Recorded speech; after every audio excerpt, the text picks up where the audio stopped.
we kind of have a weird obsession with flow state of like, you have to be in this, everything is working out, everything is working together, I'm feeling my best, I'm doing my cold plunges at 5 a.m., working out, and life is just good, and then I can create and do my best work.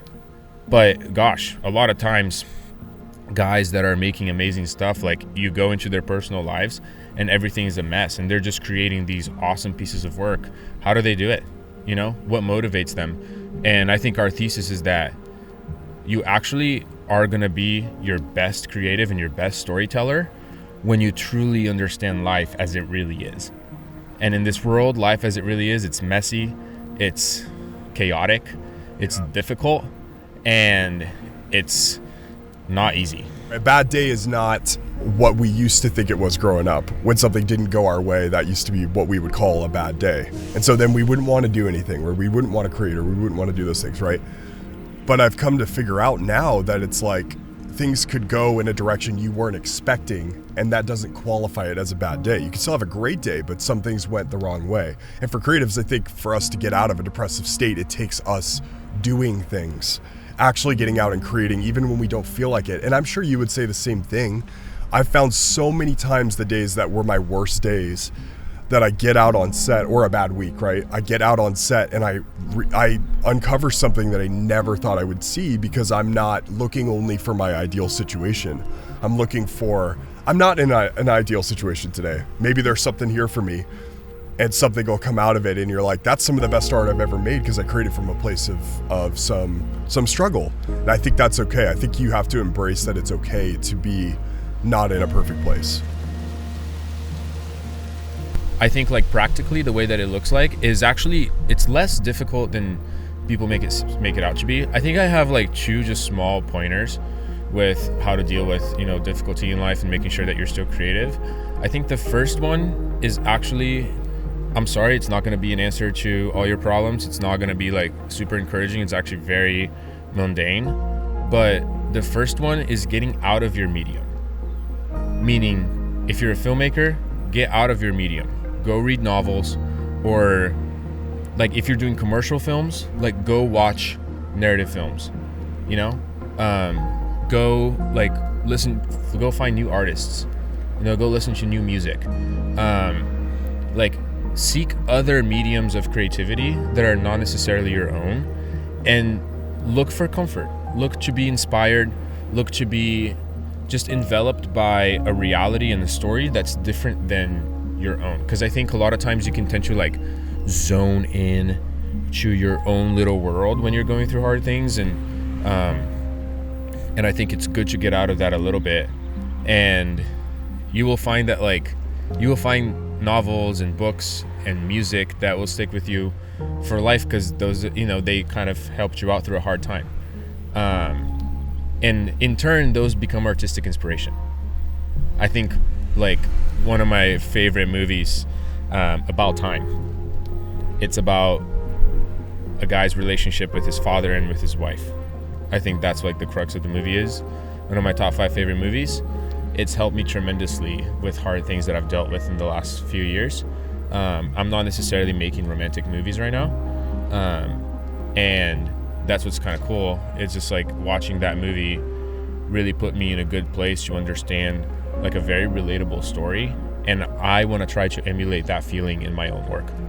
As much as dealing with these kind of feelings of like the unknown and all of these different, it really is the reality of like not knowing what's coming next.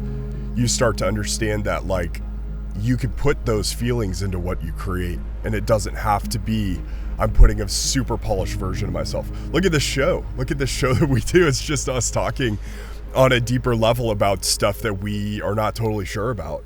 And I think as a director, and same with me when I'm an editor, I'm always looking for the imperfections. I'm not looking for the perfect stuff, because all of a sudden that's what makes people feel human. If it's a narrative, that's what makes people in a documentary not seem as polished and makes them more credible, is when you get to feel the reality that they live in every day, or you get to see the things that they're struggling with and all that stuff. And I think that is like such a cool piece of documentary work in particular, that then transitions really well into narrative, that we've learned, right? That you can You build characters off of real life problems and real life relationships and real life, perspectives. And I think that's something that's like, if you were to talk about depression and creating that way from a more practical standpoint, I think for me, I've learned to categorize it first by saying, I got to start by going and doing some sort of action. So I break that kind of spiral that I'm in, right? From there, I then think of what are some ways that I can elevate this shoot that I'm not so excited for when I'm here, not just the action, but then what are some ways I can look at it a little bit differently than I thought I was going to be looking at it, and be okay with not knowing where it's going to go. And then third, how can I package it days later to remember how and where I was at in that position of time, even if I'm feeling better now all of a sudden, doing something, back in a good place. How do I make sure I let that message transcend through and I don't miss valuable information that I was feeling then? Because as you know, you're sitting there and you can lose perspective of the things that were hard that grew you. So I think that's a huge part of it too. So that's number one, just get out of your medium a little bit. I think number two, and that's also a little bit practical, is like when you, at the end of the day, regardless if you're going through something hard or not, you still need to make good work. You're a professional. You are getting paid to do something by someone that's giving you precious resources. And essentially, like, you need to have that mindset of like, okay, I still need to provide, I still need to put food on the table. So for example, for me, when I need to hop on a plane and I'm like, man, I really don't want to do this right now. I just want to be with my wife, or I just want to be home, I think for me, what helps me is realizing that everything in life is temporary. That like 3-day trip is temporary. And I'm going to be back home. And I'm going to be back with my wife. And we're going to have a great little weekend date. But just for that amount of time, I need to honor the person that's paying me. And I need to go put food on the table. And that trial is going to pass. Like that difficulty of going to that job, hopping on that plane, organizing all the gear, prepping, writing, doing all that, it's going to pass. And I think that's something that's really helped me. And it's a principle in general of like, sometimes, when you're going through hard things, time gets awfully slow. And it's hard to live in that reality of like, okay, time will eventually put me out of the situation. And for people who believe in an eternal perspective, for us especially, that could be the worst case scenario. Like you could die, but we believe that we're going to go to heaven. So eventually every single, because of a crisis done, obviously, but every single, essentially every single thing is going to pass. And there's a limited amount of time. So for me, just going into a job that's really difficult, or a season that's really difficult, a really busy season, or a really slow season, is just having that mentality of like, I just gotta make it through today, and I just gotta get to tomorrow and do it again, and soon enough I'll be on the other side. So 2 very simple things. There's honestly a million things that there's so much that I've learned through just braving life and going through stuff, but get out of your medium and remember that you just gotta get through today. You don't need to get through the next 5 years, like at that specific moment.